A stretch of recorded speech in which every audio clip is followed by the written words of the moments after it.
Hello students, it's Mrs. Sanzone again with our second set of notes. Please make sure you have your Cornell notes out, and in your topic/objective you are going to have scientific names and classification.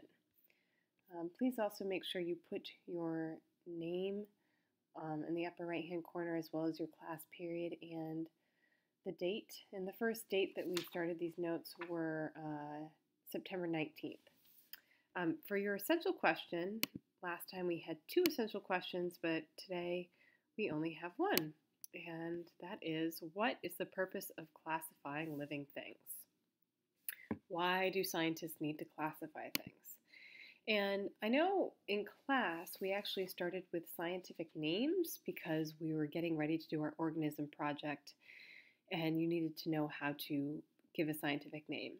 However, for the purposes of these notes, I'm actually going to start with classification because it makes more sense, and hopefully it'll clear up any confusion from taking notes in class. So, what is classification?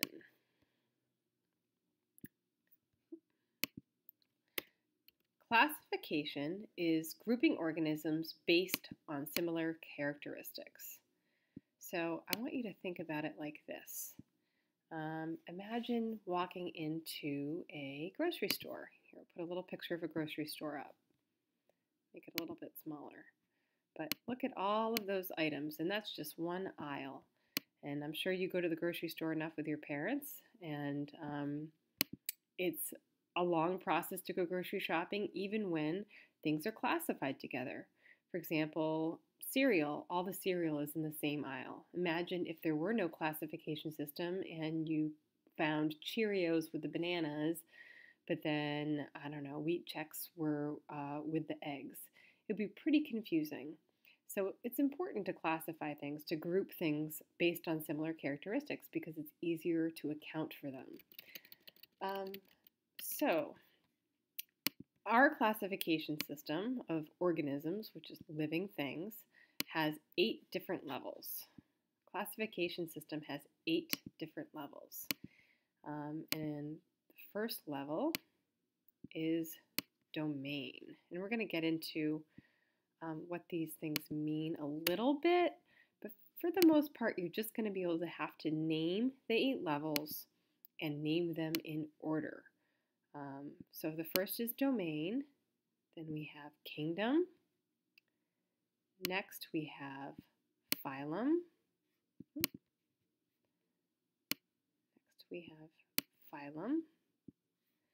then class,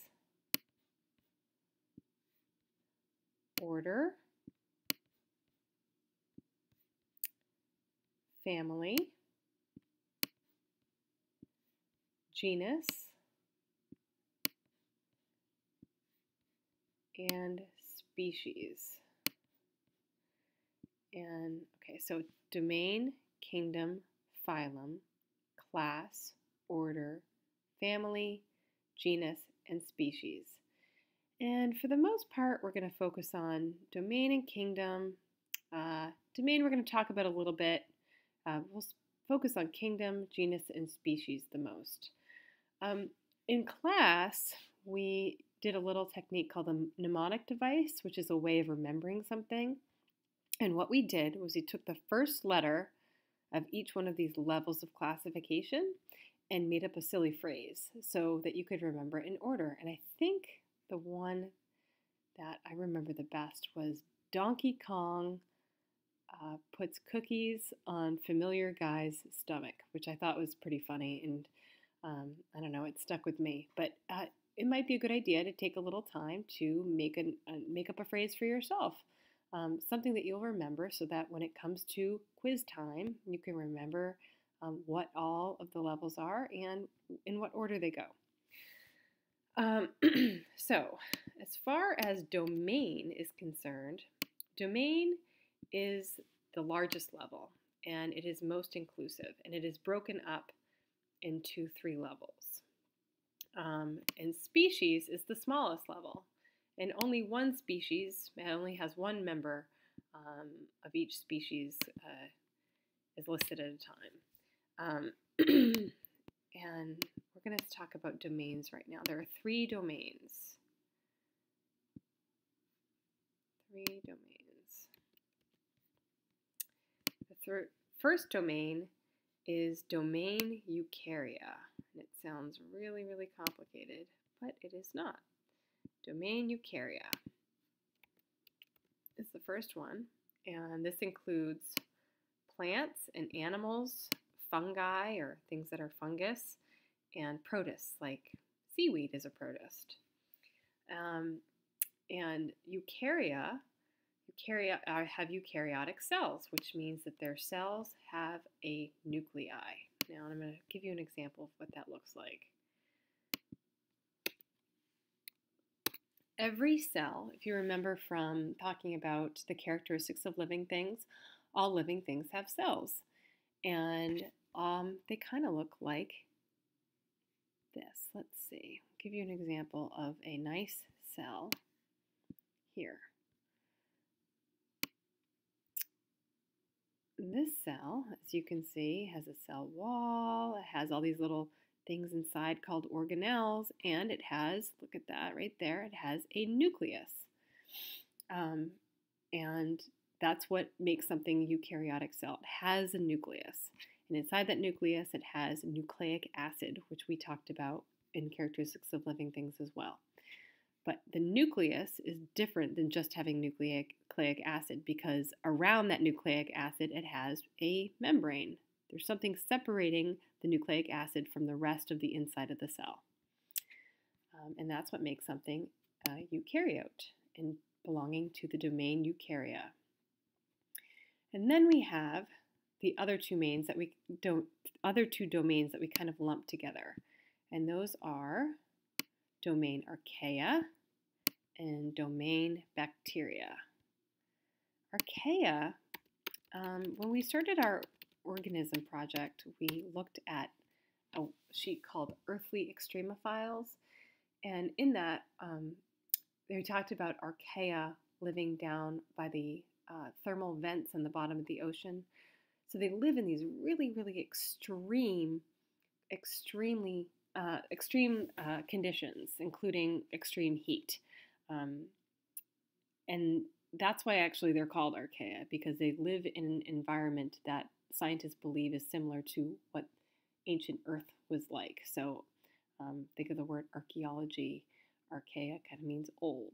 So the way the Earth used to be, which they thought was a lot warmer at some point, that's where archaea live. And then we have bacteria, which we've talked about before. And so we're actually going to call domains archaea and bacteria. For an example, we're saying unicellular bacteria. So these things really only have one cell, so they're not very big. I'm going to give you an example of, this is a bacterial cell. Okay, and what you might notice about the bacterial cell as opposed to this other cell, which would be an animal cell, is that it doesn't have a nucleus. It has all this stuff in the middle, which is actually nucleic acid, but there's nothing separating the nucleic acid from the rest of the cell. So we call that type of cell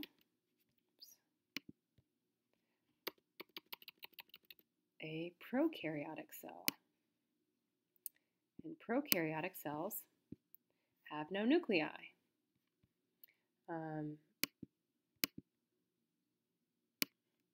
it's also important to note that although bacteria and archaea are lumped together because they're both prokaryotes, they have different structure and composition, and so they're considered to be in different domains. They're categorized differently, but both are prokaryotes, and that's really all that you're going to need to know for the purposes of our class, is that they are prokaryotes. So now let's get into talking a little bit about the characteristics of the kingdoms, which is one of our focuses for our class. So characteristics of kingdoms. Oh, and I I'm sorry, I did have this graphic to show you about archaea and bacteria. Just to reiterate here. So domain eukarya, or the saying eukaryota, we have plants, fungus, things like that. Also animals. But then there have bacteria over here and archaea. Okay, and these two are prokaryotes, and this over here is our eukaryotes, showing you that the three of them are separate, even though these two are usually kind of lumped together. Okay, now let's talk about characteristics of kingdoms. Characteristics of kingdoms. And for this in class, I had you make a chart, so that's what I'm going to do right now. I'm going to insert a table, and I'm going to give it a couple extra rows and columns. And let's put a heading in each box here. Let's see, I'll bring that up a little bit. Characteristics of kingdoms. The first box, we're going to put kingdom, kingdom/domain. So what kingdom or domain do the things down here belong to? Put in,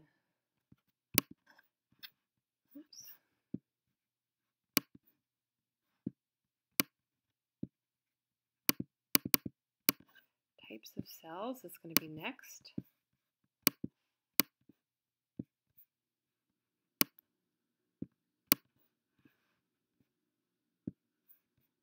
And we have number of cells, energy,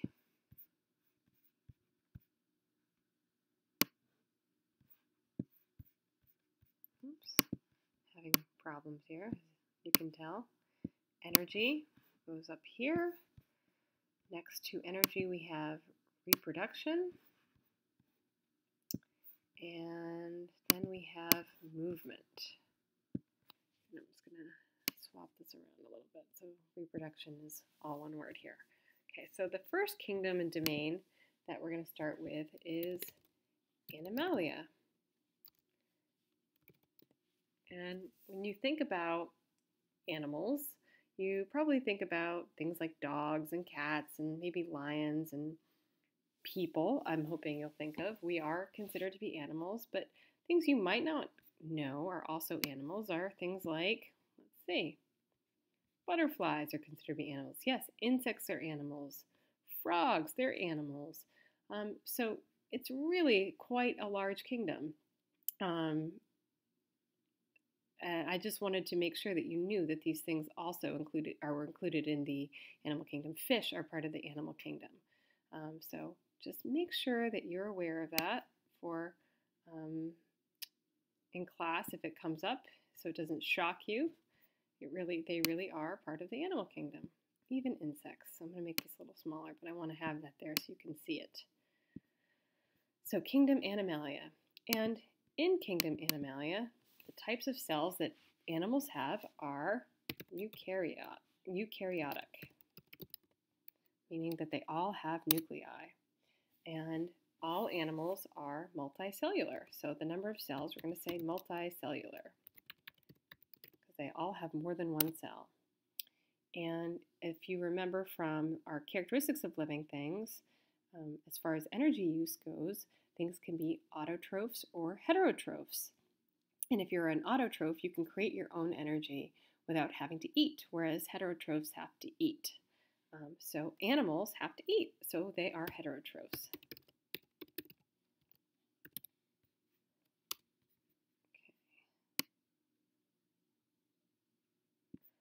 Reproduction, animals reproduce sexually.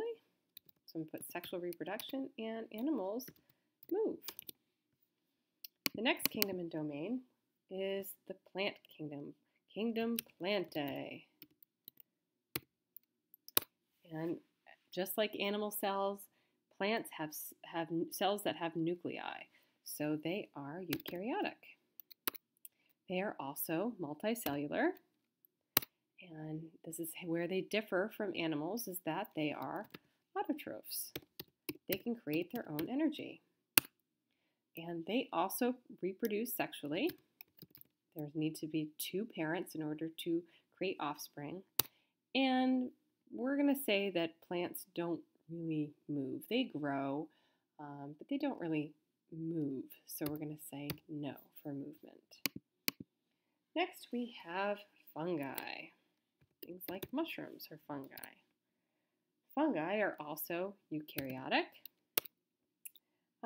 but some of them are multicellular, so I'm going to say big M for multicellular, but some are actually unicellular, so a little bit of both. For energy use, fungi are heterotrophs. They usually feed off of things that are decaying. They are decomposers, so they feed off of things that are decaying. Their reproduction is also just like their number of cells over here. Their reproduction, some are sexual, so I'm going to put some S for sexual, some A for asexual. And we are saying that fungus does not move, so no movement. Next kingdom is the Protista kingdom, Protists. Protista are also eukaryotic. Just like fungi, some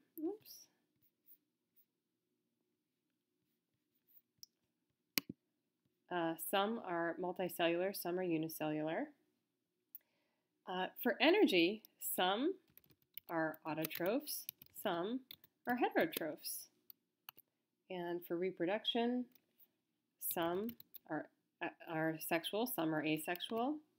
And again, for movement, some yes, some move, some don't, some N. And our last kingdom/domain is actually our bacteria and archaea that we're going to put together into one cell here.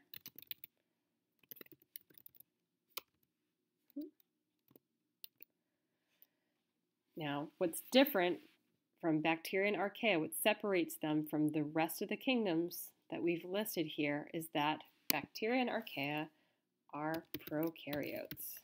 And remember, that means that their cells do not have nuclei. They are unicellular.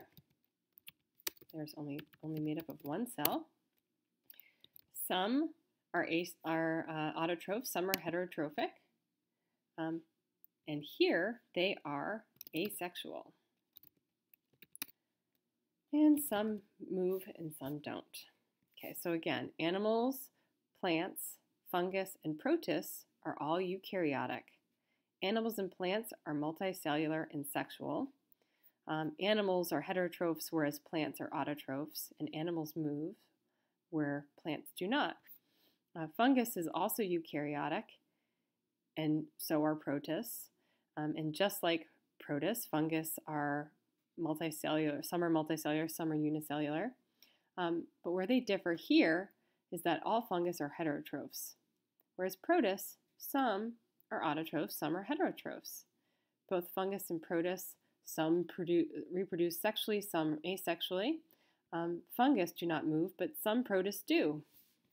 And bacteria and archaea are prokaryotic. Their cells do not have nuclei. There's no nucleus in their cells. They are unicellular. Some are autotrophs, some are heterotrophs. They reproduce asexually, all of them. Whereas in the other kingdoms, we had sexual and some asexual in fungus and protists, but all bacteria and archaea are reproduce asexually, meaning there's only one parent. And some move and some don't. Okay, so now that we've gone over classification, we are going to start scientific names. Okay, scientific names.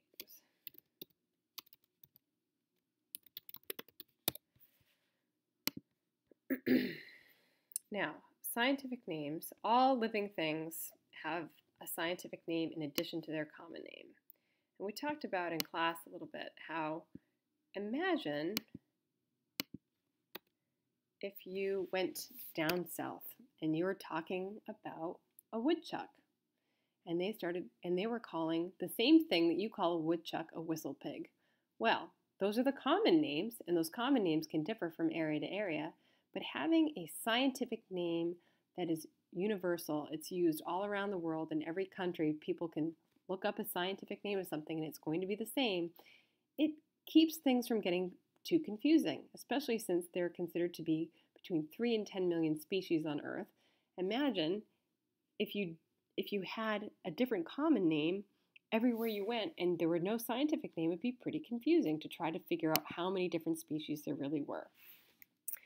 Okay, and a scientific name is made up of the two smallest classification levels. And if you look up at what we did earlier, you can see the two smallest are genus and species. Domain is the biggest, then kingdom, then phylum, then class, order, family. And genus and species are at the very end here, and they are the two smallest. So that's what we're going to be using for our scientific name, genus and species. I'll give you an example.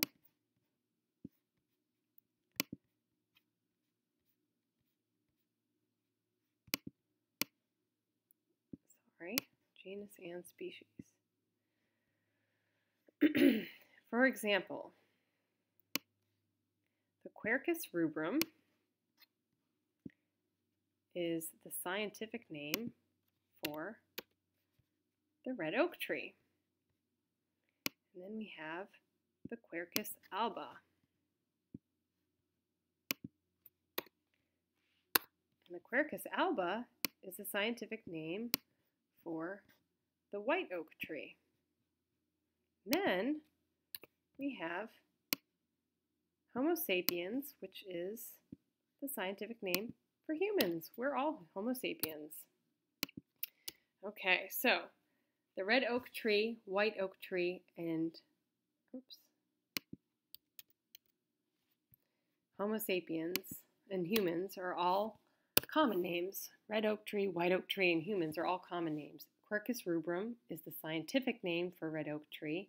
Quercus alba is the scientific name for a white oak tree, and Homo sapiens is the scientific name for humans.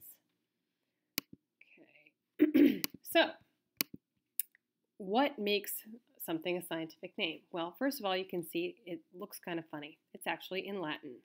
And the genus here, you can see for the red oak and the white oak, it's the same, Quercus. That's the genus. And the species, Quercus rubrum, is descriptive of the tree itself. Red oak trees have red wood. Rubrum is the Latin name for red. White oak trees have white wood. Alba is the Latin name for white. Sapiens is the Latin name for wise. So we're actually going to put that up there, as a reminder. Usually descriptive of something.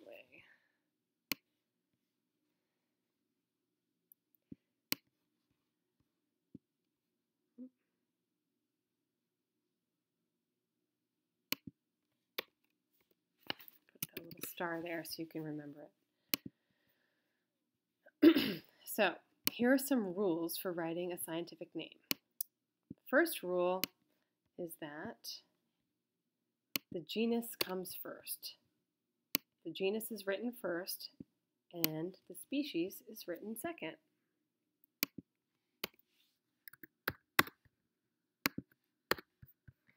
The second rule is that the first letter of the genus is always capitalized,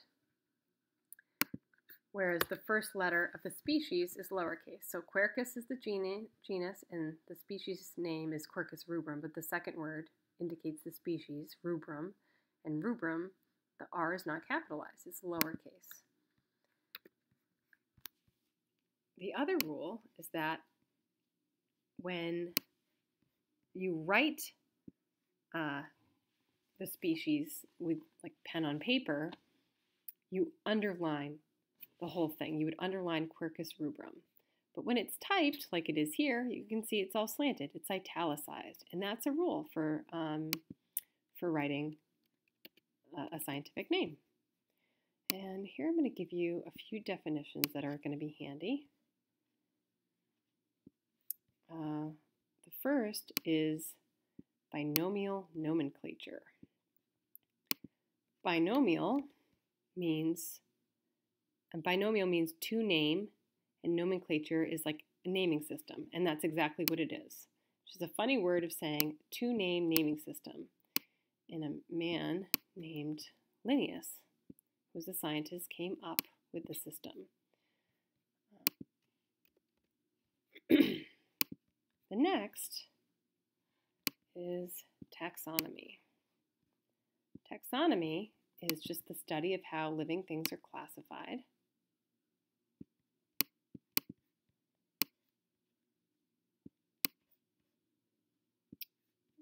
And then we have two words that are probably causing a little bit of problem right now for you.